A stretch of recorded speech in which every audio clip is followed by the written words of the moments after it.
section, we have discussed about sexual reproduction in plants, where flower is the sexual reproductive structure which contains the stamens and the pistil. Once the plant reaches maturity, it starts to flower, which is an indication that it is ready for the sexual reproductive cycle. Similarly, in the case of human beings reach a period of maturity which is called as adolescence. We say adults. The period of adolescence, it starts from anywhere between 9 years of age to 16, 17 years of age. So it is a duration of time where we can see rapid changes in the human body, both in the males as well as females. Excess oil production, excessive sweating, growth of hair under the arms, in the genital areas. In the case of boys, facial hair in the form of mustache and beard is seen. In the case of females, development of breasts. Rate of development varies from one individual to another individual depending on their health. Why does sexual development start at a later stage? Because during the earlier stage, energy is required for rapid growth and development of the organs. Therefore, once the growth is attained to a certain level, then the energy can be diverted towards sexual development. During the adolescence period, individuals attain what is called as sexual maturity, meaning they are now capable of producing the male and female gametes. This is what is called as puberty, a period of sexual maturity. In the case of males, their reproductive organs are now well developed, as well as in the case of females. Let us discuss about the male reproductive system and female reproductive system. As you can see in the diagram, the male reproductive system consists of a pair of testes. These are the primary sexual organs in the case of males. These testes are present outside the abdomen, which are held in a sac-like structure called as the scrotum. This scrotum helps in maintaining a lower temperature, which is required for the development and maturity of the sperms. Sperms are the male gametes which are produced by the testes. These sperms are carried by a tube-like structure called as the vas deferens. The vas deferens, it moves up and near the urinary bladder it takes a U-turn and it comes down, wherein it is joined by a pair of glands called as the seminal vesicles and prostate glands. These glands, they produce secretions or fluids which help in, number one, transport of the sperms. Number two, they also provide nutrition to the sperm. These sperms are then carried to a common passage called as the urethra. Urethra is a common passage both for the transport of sperms as well as for the movement of urine. From the urethra, it is connected to an external genitalia called as the penis. During the sexual intercourse, the penis will deliver the sperms inside the female reproductive tract.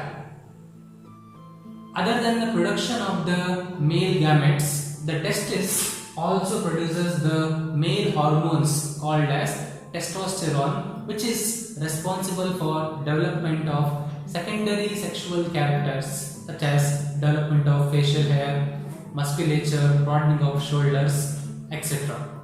If you look at the diagram of female reproductive system, we find that the main reproductive organs are a pair of ovaries. When the female is in its embryo stage, it contains millions of eggs which are immature. During the developmental stage, most of the eggs are degenerated. When the female attains the puberty, there are few thousands of eggs, the female gametes present inside these ovaries.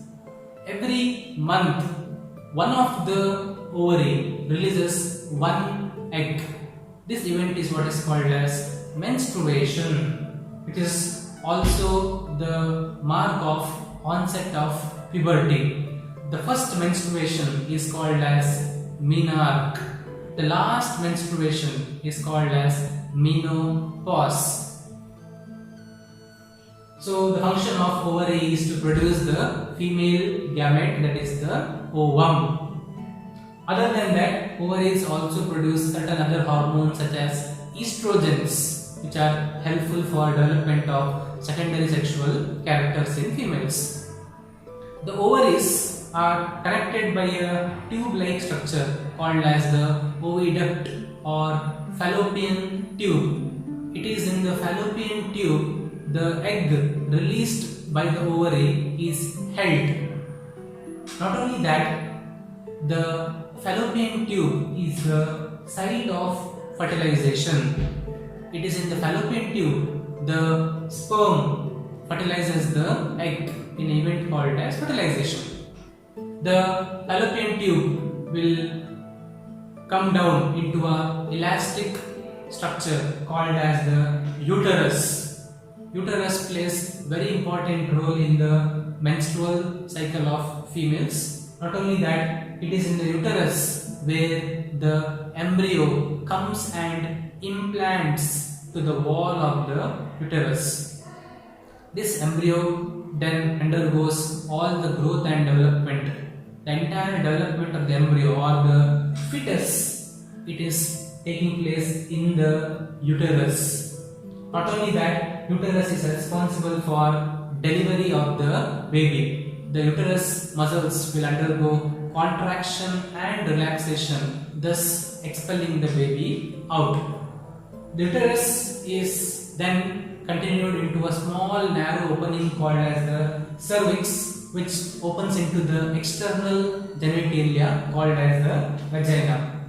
It is in the vagina the male sperms are discharged during the act of sexual intercourse. The sperms, they have a head and they have a long tail. The tail helps them in movement. These sperms will then swim through the vagina into the cervix, through the uterus, and they reach the fallopian tube. If the egg is available, the sperms will, one of the sperm will fuse with the ovum, resulting in fertilization of the ovum, which will result in a zygote. This zygote then undergoes repeated mitotic divisions to produce a mass of cells called as morula, further dividing to produce the blastula. During this increase in number of the cells, the fertilized ovum is now moving, and once the blastula stage is achieved, the blastula then comes and it attaches itself to the inner wall of the uterus in an event called as implantation. Once the embryo, that is the blastula, goes and attaches to the uterine wall, the uterine wall also will cover the fetus. So what is called as implantation. For the next 36 weeks, the embryo undergoes rapid growth, development, differentiation, and transforms into a fetus at around the 3-month stage. For the development of the fetus, it requires nutrition. This is done through a specialized tissue called as placenta. The placenta is a disc-like structure that is embedded in the wall of the uterus, which is made up of both maternal as well as fetal tissues. If you look at the structure of placenta, towards the side of the fetus, there are finger-like structures called as villi. Towards the maternal side, the villi are surrounded by blood spaces. The villi increase the surface area for exchange of glucose and oxygen. Thus, placenta is the tissue through which the fetus derives all its nutrition from maternal blood. Not only that, during development, the fetus produces certain waste products which need to be thrown out. Placenta is the tissue through which excretion is done by the fetus. Placenta is also responsible for exchange of gases like oxygen and carbon dioxide. Not only that, placenta produces certain hormones which are essential for completing the entire developmental stage of the fetus. If these hormonal levels fall, there could be cases of abortions also. Once the 9-month gestation period is over, the muscles of the uterus, they undergo rapid, strong contraction and relaxation, throwing the child out of the vagina. That is how sexual reproduction takes place in human beings. This is the case if the egg is fertilized. In case the egg is not fertilized, what happens then?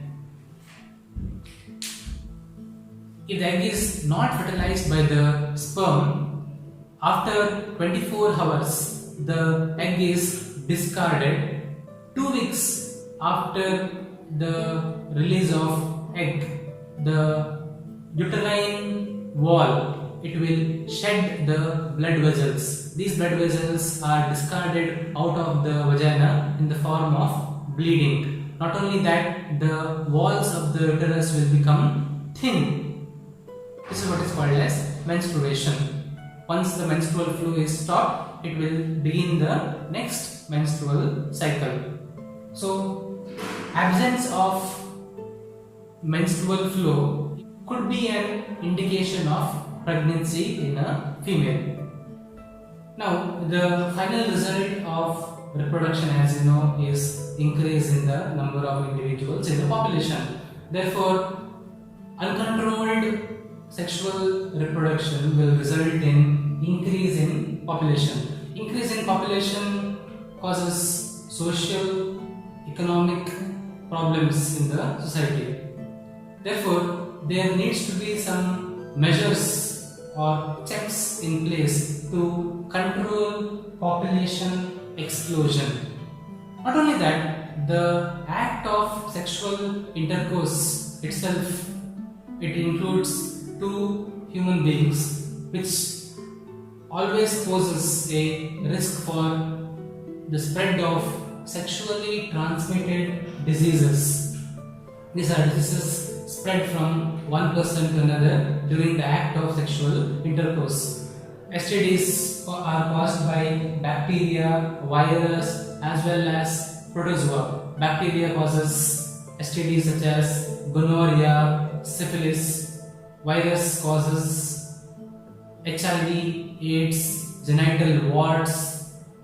Therefore, we need mechanisms to check the population explosion as well as to prevent sexually transmitted diseases. Such mechanisms are very important for reproductive health of a society. These mechanisms which prevent or which delay unwanted pregnancies are called as contraceptive devices. If you look at the word Conception means to give birth. Contra means against, to prevent unwanted pregnancies. So there are 4 basic methods to prevent or avoid unwanted pregnancies. Number 1 is the mechanical method or barrier method. For example, condoms for both males and females, and diaphragms or cervical caps for females. The principle behind this is it prevents the meeting of sperm and egg. These are worn by the males on the penis and by the females inside the vagina. So they prevent the meeting of sperm and egg, therefore there is no fertilization. Second method is chemical method or hormonal method. In this case, this is only for females.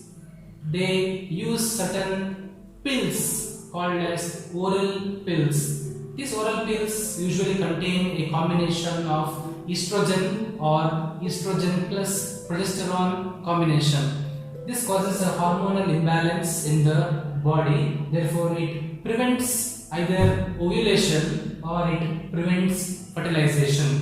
Because it changes the hormonal balance of the body, there are some side effects of using such oral pills. The next method is called as intrauterine contraceptive device, meaning these are certain structures that are inserted by either health practitioners or doctors inside the uterus of the female. For example, copper T. It is a T-shaped structure which is inserted into the uterus. What it does is it prevents implantation. One of the most effective methods of all these is the surgical method. In surgical method, the transfer of male and female gametes is completely prevented. So in the case of males, the vas deferens, which is the tube which transfers the sperm, is cut and tied, called as vasectomy. Whereas in the case of females, it is called tubectomy, where the fallopian tube is cut and tied surgically. Of these 4 methods, the usage of condoms, that is in the barrier method, will also offer protection against sexually transmitted diseases. Now, the use of contraceptive device is very important in family planning. Point number 1, it maintains enough time duration between the 2 pregnancies. This is very important for the health of the mother as well as for the health of the child. Second, financially the family can plan well in advance. So it provides enough time for economic planning as well, and as you know, it prevents increase in population. If a couple does not want to have a child, they can opt for one of these methods. It's also very popular in controlling population explosion. That is the end of the lesson. How do organisms reproduce? Thank you.